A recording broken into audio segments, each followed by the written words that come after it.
Poetry Pals. I'm sorry I've been away for a while. I've been changing jobs and I haven't had a chance to do as much filming as I wanted to. So I'm just going to give you a quick life update.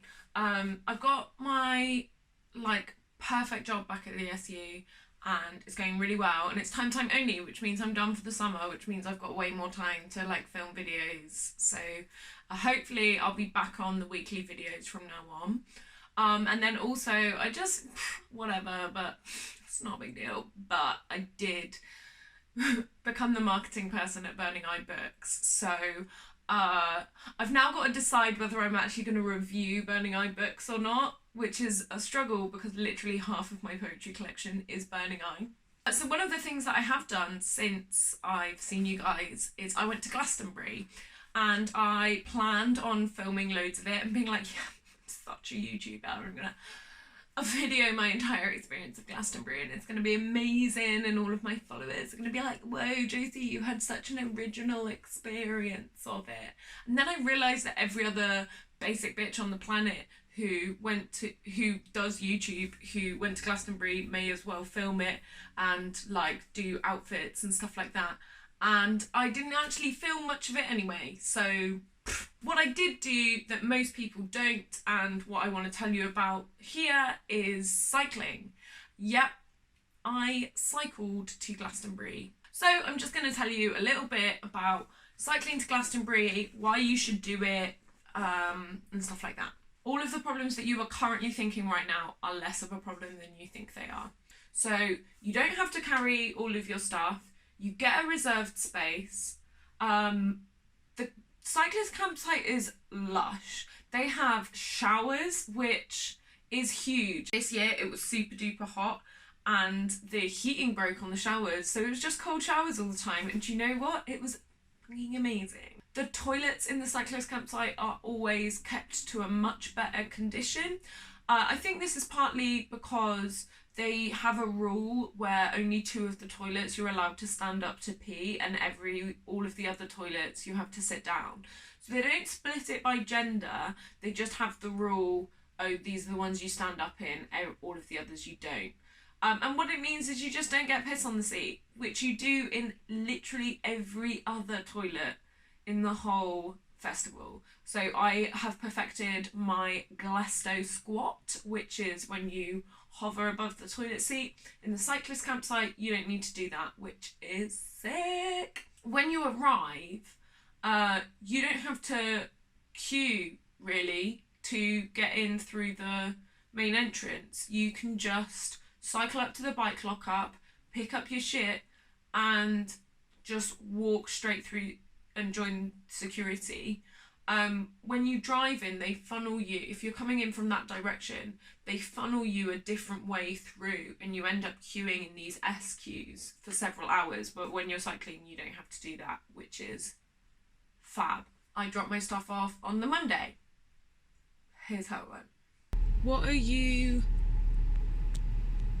least looking forward to about the journey there? The cycle. Okay, and what are you most looking forward to? Getting there. I think that's fair. Yeah? My least favourite thing about Wednesday is probably going to be the temperature. Yeah, it's not looking good for temperature-wise. What we're looking at about midday... 25? Midday 25, going up to about 26. Yeah. Potentially it could be very humid as well. So when we hit the hills, that's when it's going to be the hottest. So we drop our stuff off, and then all we've got to do is just take the stuff we need on the day. And we just managed to overpack, and also we found a cycling trolley. This is what I look like with my cycling trailer. And we just put bedding and beers in there, so it wasn't very heavy. And I decided that I would be the one to take that trailer because I'm the stronger cyclist. So if you're cycling from Bristol, you can cycle straight from Bristol to Glastonbury Festival, but you do end up with going over the Mendips, which is huge. They're really, really steep hills. They're quite hard work. And it is about, from my house in North Bristol, it's about 30 miles to the festival site, with a really big bitchin' hill, and I just didn't want to do that.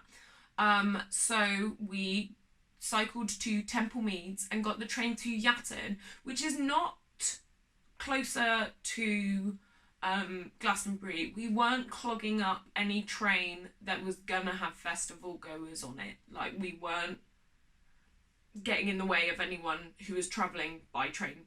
So we got the train to Yatton, which is to the southwest of Bristol. It took 20 minutes, and then we cycled from there. From Yatton to the festival, it is 24 miles, and the first 12 or so are along the Strawberry Line, and it's really nice. It is off the road, it's really, really easy, and yeah, it's a beautiful views, lovely. Then you get the last 12 miles, and it's really, really hilly, and that's when we started to struggle. I have to admit, the trailer made a real difference. So I cycle every day. I cycle quite a lot. I'm a confident cyclist. I cycle through Bristol city centre. I've got Queen of the Mountain on Strava on a few things. So I'm not slow. I'm not super duper fast though. But I struggled with the trailer. This is how it went. Hey guys, it's Wednesday. I've only cycled for 20 minutes. I had to get off and push not even halfway up Blackberry Hill.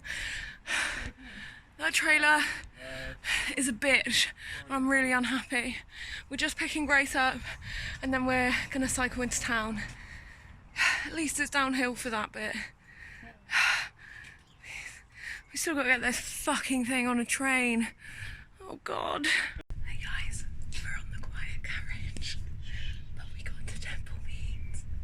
It's all good. Only, I don't know how many miles to go. Too many. But we got the bikes on the train, and that was the thing I was most worried about. We are 3 or 4 miles into a 24-mile cycle. Just left Yatton. We're on the Strawberry Line, and it's nice and flat. I know it doesn't sound like it's flat, but it is. And we're doing really well. How are you feeling? Horrendous. How are you feeling? Not too bad. We're a third of the way there. Hooray. Woo woo woo! Look Oh, at and by the way, this is the fucking view. Okay, so we are. You need to do the other 3. Oh. We're 8 miles in. We're starting. I'm looking tomatoey now. Yeah, I feel like a tomato. I feel like a sweaty tomato. I feel like a... Might have a banana. Yeah. Yeah. Maybe. No, I'm not going to have a beer until we're 2/3 Yeah, I of the way definitely there. can't do a beer now. I'll kind of store it back up. But yeah, it's 12:30. We've a third of the way there. We've been going for, guys, we've been going for like an hour. Okay, good. I'm glad you... I thought you were about to say like 20 minutes. I was like, fuck off. No. We're going to take a little bit longer than what Google said we would, but that's fine. Yeah. How are you feeling, Grace? Pretty shit, actually. Yeah. We've got 5.5 miles to go. Yay. We didn't do our halfway there song. We did, I did. Yeah, I know, but you didn't film it, did you? But we were too busy going 20 miles an hour or something. Good luck editing this shit. Oh, it's going to be great. How are you feeling, Trey? Yeah, right. We're in Wells. We've got 5.5 miles to go, and it's going great. I've just had a look at the final few route options, and we're on the right one, which is wonderful. We've only got 69 feet upwards of stuff to do, which is wonderful. Yeah, I know. And yeah, can't wait to get the beers on. Okay, we are here. The tents are up. This is Grace's little number with some lovely homemade bunting made by Becca. And now we're off to go and get some food. Thank God. And then we're gonna go see the fireworks. Oh, cheers. Cycling back was brilliant, mainly because we made friends with a guy called Daniel from Bristol who told us an even better route. So instead he told us to cycle to Highbridge and Burnham, which is on the same line as Yatton, just further down. Like, it's further down than Weston-super-Mare.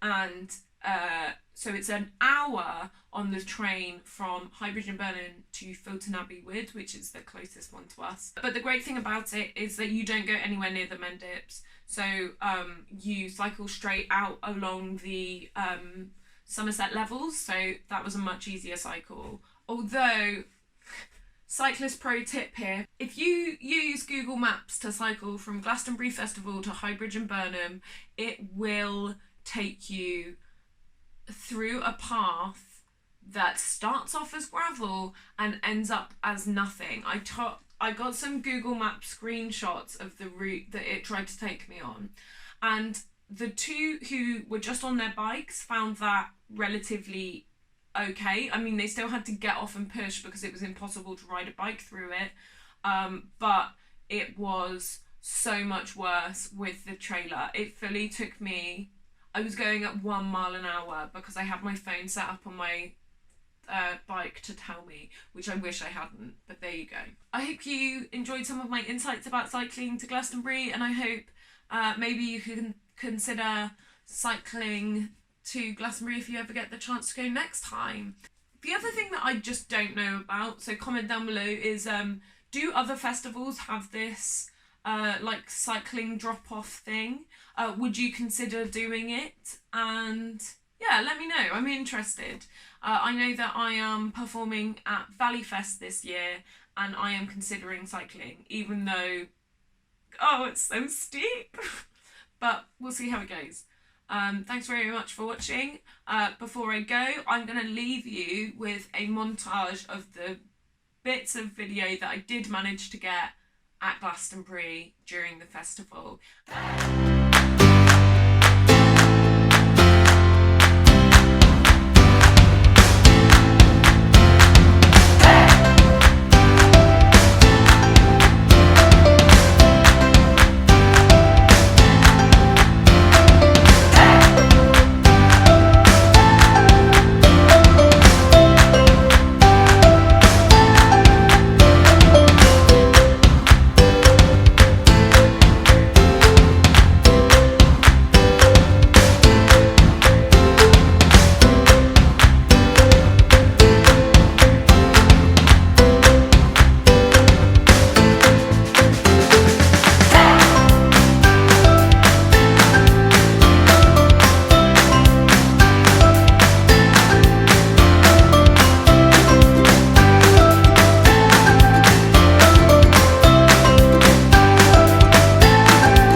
Thanks very much for watching. Please like, favourite, subscribe, do the sharing thing and all of the YouTube things, and I will see you next week for another video. Thanks very much. Bye. I'm videoing you for my YouTube channel. Josie, yeah. I'm going to say something meaningful. I'm tired.